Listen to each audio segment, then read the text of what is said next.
Hey everybody, Yankee here. I didn't really plan on doing a video right now and I'm all sweaty and dirty. I've been down on my range testing a gun, but I had to come on here and say something. You know, I am a Patreon supporter of Liberty Doll, and I actually support her as a voice in the gun community. So I'm not an anti-Liberty Doll person and I'm not making this video to tear her down. Like I said, I'm a $10 a month patron of Liberty Doll and will continue to be.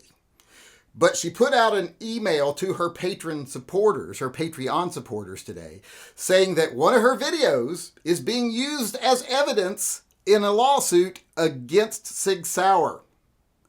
So that is right there an example of what I've been saying for a long time now.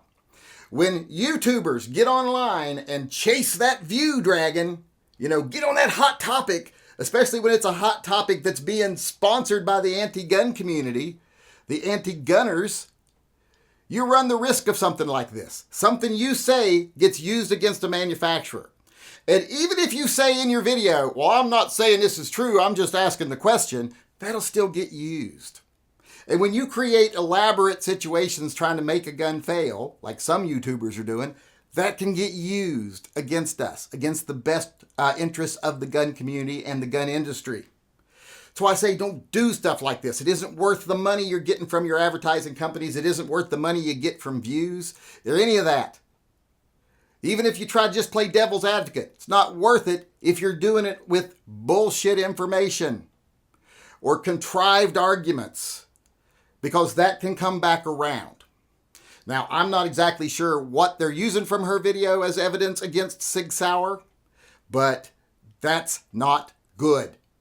When gun tubers are being used in lawsuits against gun manufacturers, etc., who have not done anything wrong, their gun works like it's supposed to, and just because a couple of ignorant fucking cops can't handle it and shut themselves in ways that is very suspect, and all of us would say, don't do that. Don't wrap your gun in a gym bag, in a towel in a gym bag. Don't put your gun in your purse in a nylon holster. Don't put your gun in your backpack and swing it around. All of us would tell them not to do that, but for some reason, a certain contingency jumped all over the fact that when those cops had problems that, it must be the P320, and then the anti-gunners jumped on that and started paying advertisers to push that idea. So some people jumped on it. I've been a defender from the beginning, been warning people, don't do this kind of shit. I know you're doing it to get famous, to get views, etc., but it bites the rest of us in the fucking ass. Because you do damage to the gun industry, which does damage to the gun community. It gives ammunition to the anti-gunners. And plus, you're giving them ammunition that they paid you to make. Because they're paying these advertising agencies that fund you. And that's to all the gun tubers out there that go with these agencies, that are members of these agencies. They're getting paid to tell you what to do by anti-gunners. And you accept that because the topic is hot and YouTube is pushing it and you'll get lots of views. If you can say this gun's garbage and this gun fails or this gun's dangerous, or to the extent of saying, even some of you to the extent of saying, this gun kills people. That gets used against us. That doesn't happen in a vacuum. It isn't just about, I just said a little thing and I made some bucks for it. It's, I said what I was told to say, what I was led to say, and now it's being used against us. That's bad. There's no way to put a good spin on that. Sig Sauer, the P320, is probably the most tested gun on the market right now. I even put up a video about that today. May not even be up yet. So all this stuff is innuendo and garbage. It's talking heads on the internet talking about metallurgy and design when they know absolutely bubkus about either of those things. And when people that know have tested it, they say, no, that's not the case. But the mouths on the fucking internet keep spouting their bullshit because it's profitable. And this is just one example of how that profit isn't worth it. Because in the end, it all comes back to bite us in the ass. And like I said, I'm not singling out Liberty Doll. I don't even know what she said. Because I don't get a chance to watch all the gun videos. I usually just watch wrestling videos and fail videos. Oh, and street beefs where rednecks beat on each other.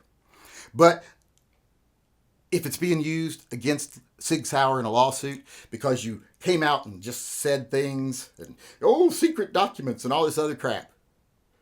Well, if you're the only source they have for that they have to use you as evidence, well, that means it's probably bullshit, but now you've given them evidence.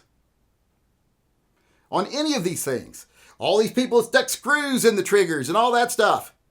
You gave them what they wanted. They paid for a thing, and you gladly took that cash and gave them that thing. So I don't feel sorry for anybody who has any blowback from this. I know I'll be the one that gets the blowback from this because, if I say something bad about something Liberty Doll did, even if I'm not condemning her, I'm just saying she made a mistake, people will direct the blowback at me instead of the people that are actually doing the crime, because I'm not popular in the gun community and I don't try to be popular in the gun community. Because nowadays, being popular in the gun community means you're a fucking sycophant that does as you're told, locksteps with everybody else, and doesn't think for yourself. And I'll never fucking be that. So if that's what I got to be popular on YouTube, I ain't never going to be popular on YouTube. Because I ain't never going to be that. And the people, like I said, that took that money, took those views and make money through those views by saying derogatory things, even if it was just like, I'm just asking the question. You deserve some blowback, even though you probably won't get it, because like I said, the gun community right now is very much owned by the big money that tells the talking heads what to say, and most of you don't bother thinking past the end of your nose about what they say. You just want to be part of the clique, so you repeat it. If you're one of those people, shame on you. If you're one of the channels that gave the anti-gunners exactly what they want, shame on you double. And if you're someone that's going to get mad at me for saying this, fuck you. I will not be part of what the gun community seems to have become.